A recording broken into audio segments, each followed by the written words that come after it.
Hello everyone, সবাইকে ঈদের অনেক অনেক শুভেচ্ছা জানিয়ে আমি আজকে আমার ব্লগটা শুরু করছি।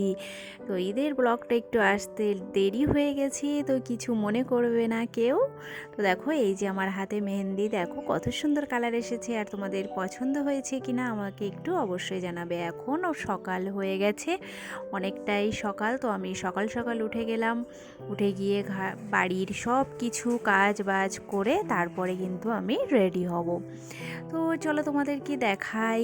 এইদিকে মোটামুটি আমার দাদার ছেলে, এই যে দেখো কি দারুণ লাগছে ওকে, পুরো হ্যান্ডসাম লুক লাগছে। আর একটা পাঞ্জাবি পরেছে, খুব সুন্দর লাগছে আমার তো দেখে। তোমাদের কেমন লাগছে তোমরা কিন্তু অবশ্যই কমেন্ট করো। ও তো রেডি হয়ে চলে এসেছে, এখন বাজে 6:30 সকাল। আর আমাদের এইদিকে মোটামুটি 7টার সময় নামাজ শুরু হয়ে যায়। আর ওকে আমি একটু আতর মাখতে দিলাম। আমি বললাম নে একটু আতর মাখ, ঈদের দিন আতর না মাখলে মানে ঈদের মজাটাই হয় না।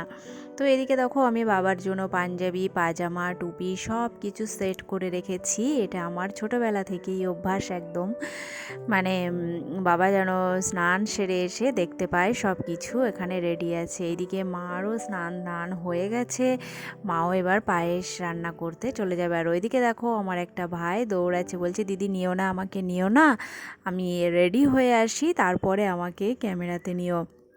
আর এই যে দেখো ছোট্ট করে আমাদের ঘরটাকে সাজানো হয়েছে বেলুন দিয়ে, কারণ কালকে আমার ভাইয়ের বেবি প্রথম এসেছে, তার জন্য এই ঘর কিন্তু বেলুন টেলুন দিয়ে আমরা সাজিয়েছিলাম। আমার ভাই যেহেতু আর্মি, তো ও প্রায় 5-6 মাস পরে বাড়ি এসেছে। আর ওর বেবি হয়েছে, মানে আমার ভাইজি হয়েছে। তো সেই ভাইজির প্রথম কিন্তু ওয়েলকাম হয়েছে আমাদের বাড়িতে, তার জন্য এত সুন্দর সাজানো হয়েছে। আর এদিকে দেখো মা রান্নাতে ব্যস্ত। আর আকাশে এত পরিমাণে মেঘ, বৃষ্টি, মানে ঈদের দিনটা বৃষ্টি না হলে কোনো মতেই হবে না, সেটা শীতকালেই হোক ঈদ আর গরমকালেই হোক। তো দেখো বৃষ্টি মাথায় সবাই কিন্তু বেরিয়ে যাচ্ছে। তো ওরা বাইকে যাবে, ছাতাও নিয়েছে। আর এদিকে কিন্তু একভাবে টুপ টুপ করে বৃষ্টি হয়ে যাচ্ছে। এদিকে দেখো আমার বাবা রেডি হচ্ছে, তো রেডি সেডি হয়েও বেরিয়ে যাবে। তো দেখো তারপরে আমি একটু চারিদিকটা একটু দেখালাম কেমন কাদা টাদা ছিল। আর এই যে দেখো আমাদের পুচকু ঘুম দিচ্ছে মশারির ভিতরে, কারণ এখনও তো বেশি একটা সকাল হয়নি, তার জন্য ও ঘুমাচ্ছে। আর এই যে দেখো চিকু দাঁড়িয়ে আছে, চিকু হলো পোষা বিড়াল আমাদের। তো এদিকে দেখো আমিও স্নান টান সেরে এই নতুন নাইটিটা নিয়েছিলাম, তো সেটা একটু পরে দেখালাম। তো কেমন হয়েছে আমার এই নাইটিটা তোমরা কিন্তু অবশ্যই একটু কমেন্ট করো। আর এদিকে দেখো রেডি হয়ে গেছে আমাদের পুচকু, ঘুম থেকে উঠে গেছে, এখন মনটা ভীষণই ভালো। ওর মাও রেডি হয়েছে।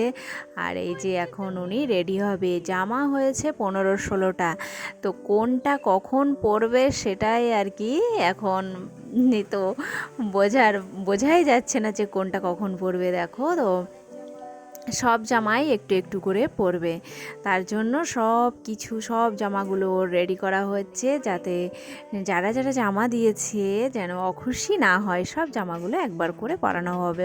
অবভিয়াসলি যেগুলো ধোয়া আছে, ধোয়া জামাগুলোই পরবে, কারণ বেশিরভাগ জামা না ধুতে পারেনি। আর বাচ্চাদের জানো তো না ধুয়ে জামা পরানো একদমই ঠিক হয় না। তো এইদিকে দেখো এই গাউনটা কেমন লাগছে, পুরো একটা বারবি ড্রেস। এটা ওর মামা বাড়ি থেকে দিয়েছে। আর এটা দিয়েছে একটা আংটি, আর এটা দিয়েছি আমি। এই দুই টপিমণি দুটো জামা দিয়েছে। মানে মনার তো মানে জামাই জামা, কত জামা পরবে। তো দেখো এবারে আমিও রেডি সেডি হব আস্তে আস্তে, তার জন্যই তোড়জোড় চলছে। আর এইদিকে দেখো আমার মেশিন পত্রের উপরে কত ড্রেস, এখনও কত জামা কাপড় আমার কাটানো বাকি ছিল, দিতে পারলাম না, কারণ ঈদের 1 সপ্তাহ আগে থেকেই আমি কাজ শুরু করেছিলাম, কিন্তু তাও আমি দিতে পারিনি। তো তারা বলছিল ঠিক আছে কোনো সমস্যা নেই, ঈদের পরে দিলেও হবে। তো এদিকে দেখো পায়েস রেডি হয়ে গেছে, আমি ফ্যানের তলায় দিয়ে দিয়েছি। এটা কিন্তু এবারে পিস পিস করা হবে। আর এদিকে দেখো আমাদের পাকুবুড়ি সোনাম এসেছে আমার কাছে সাজতে। তো দেখো সোনামও কিন্তু সাজ কমপ্লিট হয়ে গেছে, ভালো করে আইলাইনার টাইলাইনার আমি সব কিছু দিয়ে দিয়েছি।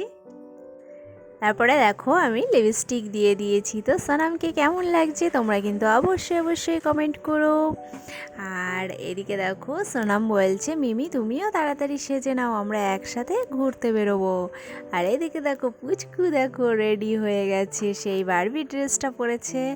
আর বারবি ড্রেসে আমাদের পুচকু সোনাকে কেমন লাগছে তোমরা কিন্তু অবশ্যই অবশ্যই কমেন্ট করো। এখন ঘুম থেকে উঠেছে তো মুডটা একটু হালকা নরম আছে, তো একটু পরেই ঠিক হয়ে যাবে। আর ক্যামেরার দিকে কিভাবে তাকাচ্ছে সেটা শুধু একটু দেখো, মানে পুরো ফোনের দিকে ওর চোখটা থাকবে। তো এই ঈদের দিন সবারই তো অনেক আনন্দ হয়, সবাই মোটামুটি রেডি হয়ে গেছে, তো আমিও এবারে রেডি হয়ে যাব। তার জন্য দেখো আমি এই শাড়িটা পরবো আজকে, আর এই শাড়িটা আমাকে দিয়েছে আমার হাজব্যান্ড। তো কেমন লাগছে আমার শাড়িটা তোমরা কিন্তু অবশ্যই কমেন্ট করো। এটা একটা সুতির জামিনী শাড়ি, আমার ভীষণ ভীষণ প্রিয়। আর এই যে সাজগোজগুলোও আমি সব রেডি করে নিলাম। আর ফাইনালি দেখো আমার এই যে লুক, তো কেমন লাগছে তোমরা কিন্তু অবশ্যই অবশ্যই কমেন্ট করো। এই শাড়িটা পরেই আমি আজকে ঘুরবো, আর পরে একটা চুড়িদার পরবো। তো দেখো আমি মোটামুটি রেডি হয়ে গেছি। তো আজকে কি কি রান্না হয়েছে তোমাদেরকে একটু দেখাবো। এখানে দেখো সিমাই রান্না হয়েছে, যেটা পিস পিস করে রাখা হয়েছে। আর এখানে নবাবী সিমাই রাখা হয়েছে, যেটা এবারে পিস করা হবে, এখন ফ্রিজের ভিতরে দেওয়া আছে। ঘুগনি করা হয়েছে, মাংস কষা করা হয়েছে, এখানে চিকেন করা হয়েছিল, তারপরে লুচি করা হয়েছে, আর আছে মিষ্টি আছে, আইসক্রিম আছে, আর ছিল ফিরনি। ফিরনি খেতে কার কার ভালো লাগে তোমরা কিন্তু অবশ্যই কমেন্ট করো। আর আছে কেক। তো আজকে আমাদের ঈদের এই আয়োজন ছিল। কেমন লাগলো আজকে ব্লগটা অবশ্যই অবশ্যই কমেন্ট করো।